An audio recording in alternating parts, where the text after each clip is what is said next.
చాలామంది బీజేపీ మద్దతుదారులు చాలా సందర్భాల్లో అన్న మాటలేంటో తెలుసా? కొందరికి ఓటు హక్కు ఉండకూడదు. వాళ్ళు కరెక్ట్‌గా నిర్ణయం తీసుకోలేరు ఓటు వేయడానికి. వాళ్ళ ఓట్లు తొలగించాలి. ఈ విధంగా బీజేపీ మద్దతుదారులు చాలా సార్లు బహిరంగంగానే కింది వర్గాలను ఉద్దేశించి ఆఫ్‌కోర్స్ కొందరు పెద్దలు గూడా అంటే రాజకీయాలకు సంబంధమైన పెద్దలు గూడా కొన్ని సందర్భాల్లో ఇట్లా చెత్త వ్యాఖ్యలు చేశారు. వాళ్ళ ఓట్లు తొలగించాలి అని. సో, కొందరి ఓట్లు ఎట్లా తొలగించాలో బహుశా బీజేపీకి ఇప్పటికి ఒక దారి దొరికినట్లుంది అనే విమర్శలున్నాయి. ఆ దారే ఎలక్షన్ కమిషన్ ద్వారా ప్రత్యేక ఓటర్ల సవరణ చట్టం అనే అనే ప్రక్రియ ద్వారా ఓట్లు తొలగించడం. అసలు క్షేత్రస్థాయిలో కళ్ళ ముందు కనిపిస్తోంది. కొందరు గిరిజనులు, కొందరు నిరుపేదలు, కొందరు మైనారిటీలు అంటే మొత్తం మీద ఈ జాతిలే మొత్తం పేద వర్గాలకు సంబంధించిన వాళ్ళ ఓట్లు ఖచ్చితంగా తొలగించబోతూ ఉన్నారు. ఎందుకంటే అదిగో మేము ఒక ప్రాసెస్ చెబుతూ ఉన్నాం. ఆ ప్రాసెస్‌లో వాళ్ళకి ఎలిజిబిలిటీ లేదు. ఏ డాక్యుమెంట్ ఇవ్వాలో తెలియదు, ఎట్లా ఫిల్ చేయాలో తెలియదు, ఏం చేయాలో తెలియదు. దీనికి సంబంధించిన ప్రాసెస్‌లో ఎట్లా భాగస్వామ్యం కావాలో తెలియదు వాళ్ళకు. ఓట్లు ఉండట్లేదు తీసేస్తారు అఫీషియల్. It's an official. ఇప్పటికి దేశంలో 6.5 కోట్ల ఓట్లు తొలగించారు. నెక్స్ట్ ఆంధ్రప్రదేశ్‌లో ఎన్ని తొలగిస్తారో, తెలంగాణలో ఎన్ని తొలగిస్తారో, దేశంలో మిగిలిన ప్రాంతాలు ఎన్ని తొలగిస్తారో మేధావులు నెత్తి నోరు కొట్టుకుంటూ ఉన్నారు. 16.5 కోట్ల ఓట్లు తొలగించాలి అని. ఏంటండి మామూలు విషయమా? 16 కోట్ల ఓట్లు తొలగించాలి అంటే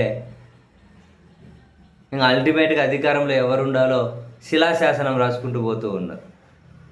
వాళ్ళ తరపున అడిగే వాళ్ళెవరు? అడిగితే ఇన్వాల్వ్ అయ్యేదెవరు? చివరికి న్యాయస్థానాలు ఏమైనా ఇన్వాల్వ్ అవుతాయి? సింపుల్ మేము జోక్యం చేసుకోము అంటారు. చాలా సింపుల్. మరి ఎట్లా వాళ్ళకి న్యాయం జరిగేది?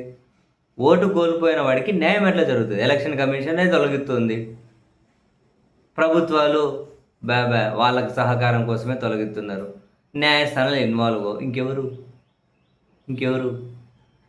పోనీ రాజకీయ పార్టీలు ఎంతవరకు చేయగలుగుతాయి? న్యాయస్థానాలకు వెళ్తే వాళ్ళు మేము జోక్యం చేసుకోమంటారు. బహుశా ఇది జనాల్లో మరింత చర్చకు పెట్టాలనే కాబోలు దేశంలో 23 పార్టీలు ఇండియా కూటమి కాకుండా అక్కడి నుంచి బయటకు వచ్చిన డీఎంకే, ఆమ్ ఆద్మీ పార్టీ, మరికొందరు స్వతంత్రంగా ఉన్నటువంటి ఎంపీలు కూడా సంతకాలు చేశారు. 23 పార్టీలు లేఖలు రాశాయి సుప్రీంకోర్టు ప్రధాన న్యాయమూర్తికి.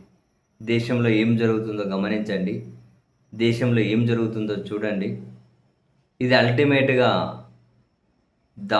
దారుణమైన కుట్ర ప్రక్రియ. కొన్ని కోట్ల మంది ఓట్లు తొలగించేస్తున్నారు. ఈ ప్రక్రియలో మేము ఎన్నో అభ్యంతరాలు చెప్పాం. కానీ అవి పరిగణలోకి తీసుకోవడం లేదు. ఇది ఒక ప్రజాస్వామ్యాన్ని, రాజ్యాంగాన్ని పూర్తిగా కూల్చేసే కుట్ర ఇది. కళ్ళ ముందే జరుగుతూ ఉన్నా కూడా మీరు జోక్యం చేసుకోకుండా ఉండడం కాదు. సుప్రీంకోర్టు ఈ విషయంలో జోక్యం చేసుకోండి, వాళ్ళ ఓట్లు కాపాడండి అని చెప్పి 23 పార్టీలు బహిరంగంగానే లేఖ రాశారు. మరి సుప్రీంకోర్టు స్పందించకపోతే ఎలా? చూడాలి. కనీసం ఏమైనా పరిగణలోకి తీసుకుంటారా? స్పందిస్తారా? ఏంటండి 16 కోట్ల ఓట్లు తొలగించేయడం? నెక్స్ట్ అదే ఫైనల్ టార్గెట్. ఇప్పటికే 6.5 కోట్లు అయిపోయింది టార్గెట్లు.